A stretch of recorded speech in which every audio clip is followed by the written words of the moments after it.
Hi there, it's Blair here at Time Trades. Want to just drop a quick video here as we head into the weekend and cover off Bitcoin and the QQQs. So what are we seeing right now in Bitcoin? As usual, I'm going to start by just looking at the high-level patterns that we see with the Gann waves. So in terms of settings, what I'm looking at right now is I've got Gann waves turned on. And we can see here how we're in this black period just before the yellow period.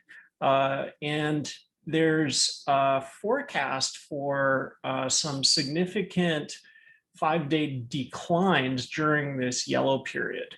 Now, that's kind of interesting because we also have a forecast pivot low of a 31% probability of a pivot low, which is reasonably high on August 2nd. So how do we interpret this? We've got two contradictory signals here. We've got a pivot low August 2nd, and then it's supposed to go lower from that pivot low. Well, that doesn't really make sense, does it?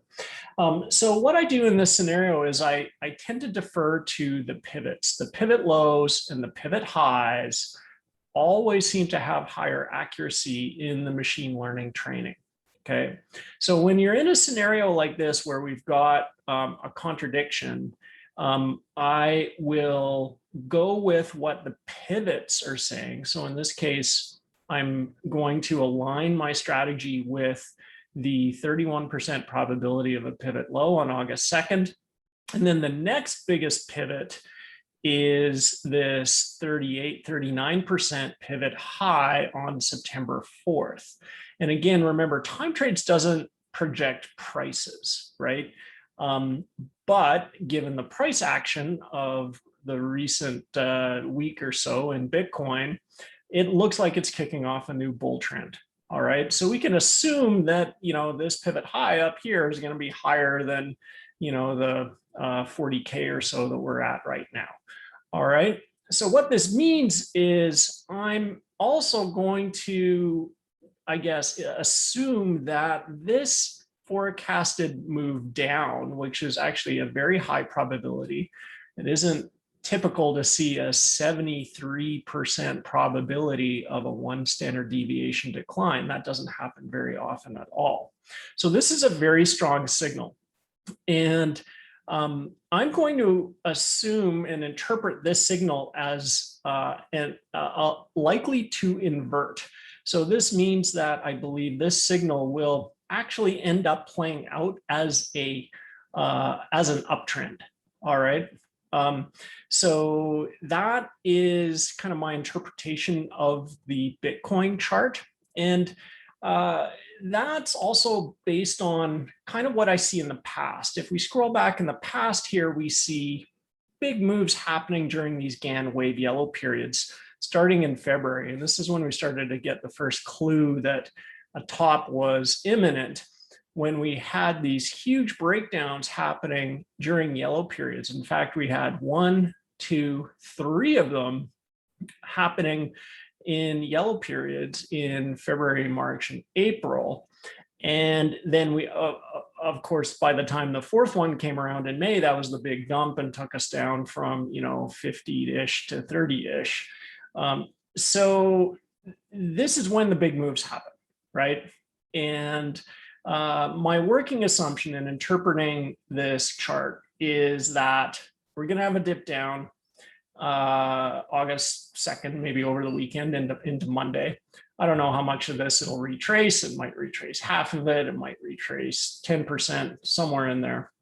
And then I believe this green period here is going to show a strong move up, because we can see the recent green periods have been, well, the last one was fairly flat here in June, July.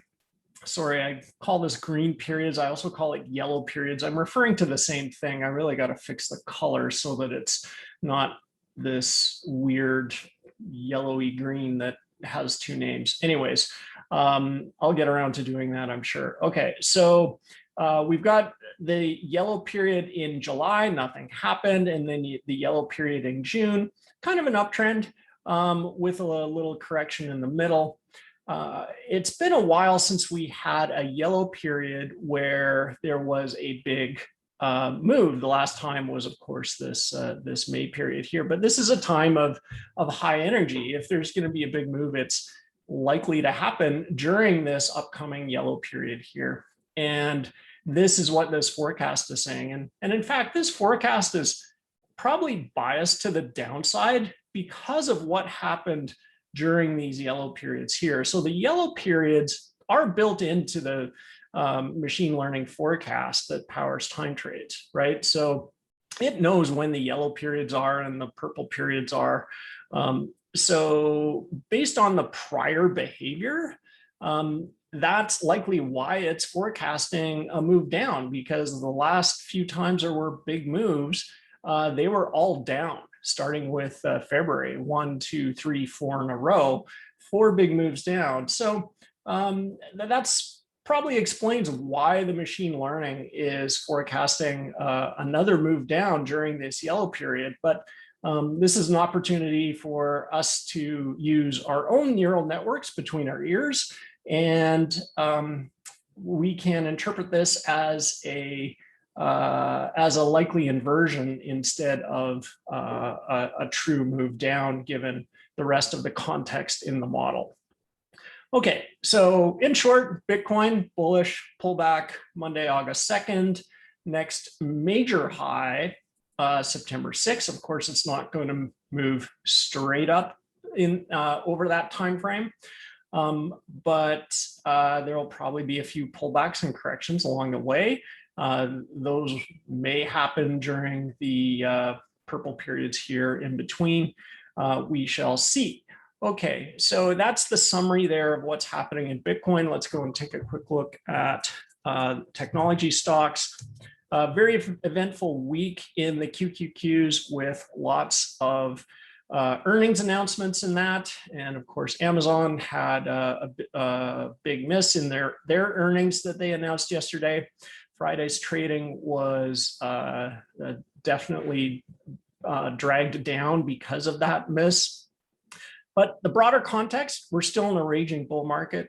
It's going to take a lot more than slightly lower than expected earnings to knock this thing off of its bull trend. So we've had some pullbacks here in the black periods, and we're coming into another green period. But unlike Bitcoin, when you look at the Qs, the green periods are not the times of big moves, right? The periods of big moves tend to happen in the black period leading up to yellow, right? So we've got the black period here leading up to yellow, big move, black leading up to yellow, big move. This one was down, and we've got another forecast low coming up August 2nd, and then the yellow period will really start to take hold. Now, in general, again, when I take a look at this, I see a pivot low, a low probability pivot low, 14% August 2nd, and I see a bigger pivot high in the middle of September again. And I also see a bunch of yellow here in the probabilities of a move up, right? So I think what we're going to see here is a good opportunity to just sort of buy the pullbacks for the next few weeks. There's no, time trades isn't telling me that there's going to be, a major reversal anytime soon. It really feels to me like just kind of more of the same, where if we get a 1 or 2 or 5% dip over a day or two, those are buying opportunities. So don't get caught up in the bearishness of Twitter, but look at those as buying opportunities, and we can take advantage of some of these down days, like what we had today, Friday, July 30th, and what it looks like we may have on Monday. Take advantage of those to get positioned long, and take advantage of what looks like a a nice little uptrend with maybe a few red candles coming up over the next few weeks. All right, so that's my take on how to interpret the Bitcoin and the technology stock ETF QQQs. That's it for me. I hope everyone has a great weekend. Take care, trade safe, and we'll talk to you at the next video. Thank you.